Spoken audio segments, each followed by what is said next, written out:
பிரதமர் திரு நரேந்திர மோடி கோவைக்கு நவம்பர் 19ஆம் தேதி வந்திருக்காரு இல்லையா? இயற்கை வேளாண் மாநாட்டில பங்கெடுத்திருக்காரு.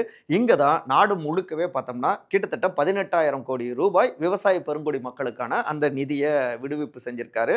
குறிப்பா தமிழ்நாட்ல கிட்டத்தட்ட 21.8 சூழியம் 21.80 லேக்ஸ் விவசாயிகளுக்கான கிட்டத்தட்ட 436 கோடி ரூபாய அவரு விடுவிச்சிருக்காரு. அவங்களுக்கு அந்த தொகைய கொடுத்திருக்காரு. அந்த ரூ. 6,000 அந்த நிதி.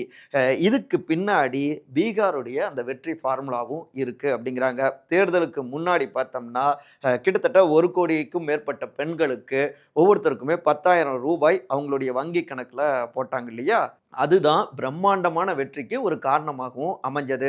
அதே போல தான் இப்ப அடுத்து தமிழ்நாட்டையும் டார்கெட் பண்றாங்க. தேர்தல் நெருங்குவதற்குள்ளார அடுத்தடுத்து நிறைய அளவுல நிதி தமிழ்நாட்டு மக்களுக்கு வந்து சேரும் அப்படின்னும் ஒரு குறியீடாக இத அவங்க பதிவு செய்றாங்க. என்டிஏ கூட்டணி கட்சியினர். அது மட்டும் இல்லாம பீகார் தேர்தலுக்கு முன்னாடி பார்த்தோம்னா, தமிழ்நாட்ல தஞ்சாவூர், மதுரை இங்க மையமிட்டாங்க. பிரதமர் திரு நரேந்திர மோடி, உள்துறை அமைச்சர் திரு அமித் ஷா.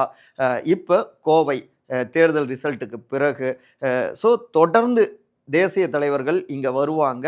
தங்களுடைய வலுவான பிரதேசங்கள்ல மேலும் தங்கள பலப்படுத்திக்கக்கூடிய வேலைகள்ல ஈடுபட்டிருக்காங்க. அதையும் இந்த கோவை விசிட் மூலமாக புரிஞ்சுக்கலாம் அப்படிங்கிறாங்க என்டிஏ கூட்டணியுடைய அதிதீவிரமான ஆதரவாளர்கள்.